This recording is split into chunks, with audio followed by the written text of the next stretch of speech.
প্রিয় শিক্ষার্থী NIS D.El.Ed বন্ধুরা সকলকেই আমার চ্যানেলে স্বাগতম। এনআইএস ডিএলএড সংক্রান্ত গুরুত্বপূর্ণ আপডেট নিয়ে আমার এই ভিডিওটি না টেনে প্রথম থেকে শেষ পর্যন্ত অবশ্যই দেখবেন এবং আমার চ্যানেলে একদমই যদি নতুন হন আপনারা তাহলে চ্যানেলটিকে সাবস্ক্রাইব করে পাশে থাকবেন, কেননা এনআইএস ডিএলএড সম্পর্কিত সমস্ত ধরনের আপডেট আমি প্রোভাইড করে থাকি আপনাদের। আপনারা জানেন সদ্য 10 ডিসেম্বর আমরা এনআইএস ডিএলএড শিক্ষার্থীরা দীর্ঘ পরিশ্রম করার পর, আন্দোলন, লড়াই, কেস সমস্ত কিছু করার পর আমরা এনআইএস ডিএলএড শিক্ষার্থীরা ভ্যালিড হয়েছি। এতে করে এই বিষয়টা অনেকেই মেনে নিতে পারছে না। অনেকে অনেক রকমভাবে এনআইএস ডিএলএড শিক্ষার্থীদের কিভাবে পদদলিত করা যায়, কিভাবে আটকে রাখা যায় সেই প্রয়াস কিন্তু চালিয়ে যাচ্ছে। অসুবিধা নেই, চালিয়ে যাক, তারা তাদের আপ্রাণ চেষ্টা করুক, এই দিক দিয়ে আমাদের কোনো সমস্যা নেই। আজকের যে আপডেটগুলো আছে সেই আপডেটগুলো সম্পর্কে আমরা আলোচনা করব, সেই আপডেটগুলো সম্পর্কে আমরা জানব। অনেকে বলছে দাদা এনসিটির যে পোর্টাল রয়েছে সেই পোর্টালে এখন পর্যন্ত সুপ্রিম কোর্টের অর্ডার কপি আপলোড করা হয়নি কেন বা কখন করবে, এই সমস্ত ব্যাপার, বা টেট 2022 পাস এনআইএস ডিএলএড শিক্ষার্থীদের জন্য কি আপডেট রয়েছে, যদি আপডেটগুলো প্রোভাইড করেন তাহলে খুব ভালো হয়। তো টেট 2022 যারা পাস করেছেন এনআইএস ডিএলএড থেকে সে সমস্ত শিক্ষার্থীদের বিষয় হচ্ছে যে তারা আপকামিং ইন্টারভিউতে অংশগ্রহণের সুযোগ পাবে কি না। তো আপনাদের একটা খবর দিই, এবং ভালো খবর, যে টেট যারা 2022 অলরেডি পাস করেছেন এনআইএস ডিএলএড থেকে তারা অবশ্যই অংশগ্রহণের সুযোগ পাবেন। তার উপযুক্ত প্রমাণ আপনাদের আমি দেখাচ্ছি, আপনারা দেখুন অংশগ্রহণের সুযোগ পাবেন কি না। এই জায়গাটা আপনারা দেখবেন, এখানে স্পষ্টভাবে লেখা আছে যে এনআইওএস থেকে ডিএলএড কোর্স পাস করেছি, প্রাইমারি টিচার পদে বৈধ হবে কি? হরেন মণ্ডল, আমডাঙ্গা, উত্তর 24 পরগনা। এই প্রশ্ন করেছেন প্রাইমারি, সেখানে জানিয়েছে হ্যাঁ, উত্তরে এসছে হ্যাঁ। সম্প্রতি সুপ্রিম কোর্ট রায় দিয়েছে এনআইওএস থেকে ডিএলএড পাস প্রার্থীদের রেগুলার ডিএলএড কোর্সের সমান মর্যাদা দিতে হবে। তাহলে বুঝতেই পারছেন যে আপনি এনআইএস থেকে ডিএলএড করলে যে আপকামিং ইন্টারভিউ আসছে সেই ইন্টারভিউতে আপনি অংশগ্রহণের সুযোগ পাচ্ছেন, কোনো ধরনের বাধা থাকছে না।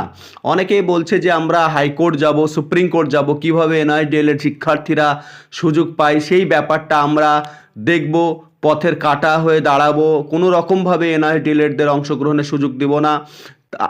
যারা এই সমস্ত বক্তব্যগুলো ঝাড়ছেন বা এই সমস্ত কথাগুলো উপস্থাপন করছেন তাদের ভয় রয়েছে, তারা জানে যে তারা হয়তো চাকরিটা পাবে না। তবে এনআইএস ডিএলএড বন্ধুদের বলি যে অক্লান্ত পরিশ্রম করে দীর্ঘ 1 বছর প্রতীক্ষার পর এনআইএস ডিএলএডকে ভ্যালিড করিয়ে নিয়ে এসেছি।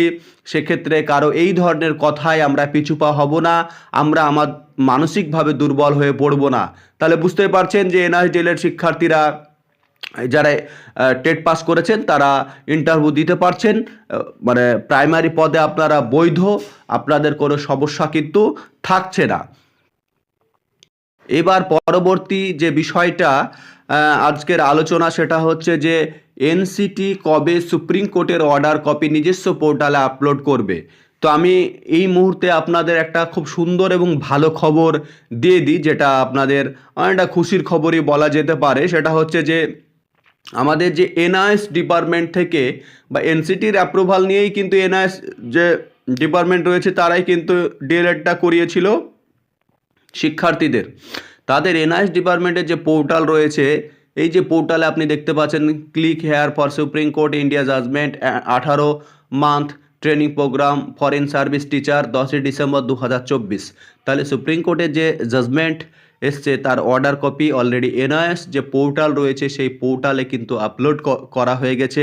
আপনারা যদি গুগলে গিয়ে এনআইএস পোর্টালে যান তাহলে অবশ্যই দেখতে পাবেন অর্ডার কপি রয়েছে। প্রয়োজনে আপনারা বলছেন যে দাদা অর্ডার কপিটা খুব দরকার, তাহলে অর্ডার কপিটা সেখান থেকে আপলোড কিন্তু আপনারা করে নেবেন এবং প্রত্যেকেই অর্ডার কপি আপনাদের নিজের কাছে রেখে দেবেন।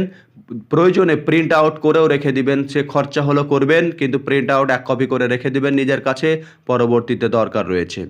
তারপরে অবশ্যই এনসিটি তরফ থেকে অ্যাডভোকেট ছিলেন, তিনি স্পষ্টই জানিয়েছিলেন সুপ্রিম কোর্টে যে না, এনআইএস থেকে যারা ডিএলএড করেছে তারা বৈধ বিভিন্ন চাকরির ক্ষেত্রে এরা এলিজেবল, এদের কোনো মতেই বাদ দেওয়া যাবে না। এনসিটির তরফ থেকে যে অ্যাডভোকেট ছিলেন, যে মহিলা, সে স্পষ্টভাবে কিন্তু জানিয়েছিলেন। সেক্ষেত্রে তাদের পোর্টালে এখন পর্যন্ত আপলোড করা হয়নি, এই ব্যাপারটা একটু হয়তো ডিলে হচ্ছে, কিন্তু আপনারা এইটুকু ভাবিয়েন না যে এনসিটির পোর্টালে সুপ্রিম কোর্টের অর্ডার কপি আপলোড হবে না। অবশ্যই আপলোড হবে, একটু সময় লাগছে।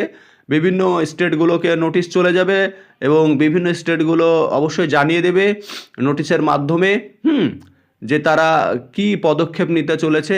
এটা খুব তাড়াতাড়ি হবে, সে বিষয়ে বিশ্বনাথ স্যার তাদের প্রক্রিয়া এবং কাজ চালিয়ে যাচ্ছেন। আপনারা একদমই পিছুপা হবেন না।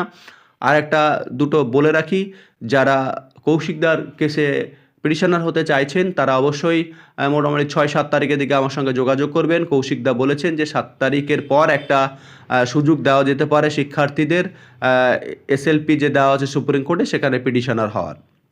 তাহলে এইটুকুই আপডেট ছিল। ভিডিওটি ভালো লাগলে সকলের মাঝে ছড়িয়ে দেবেন এবং চ্যানেলটিকে সাবস্ক্রাইব করে পাশে থাকবেন সর্বদা।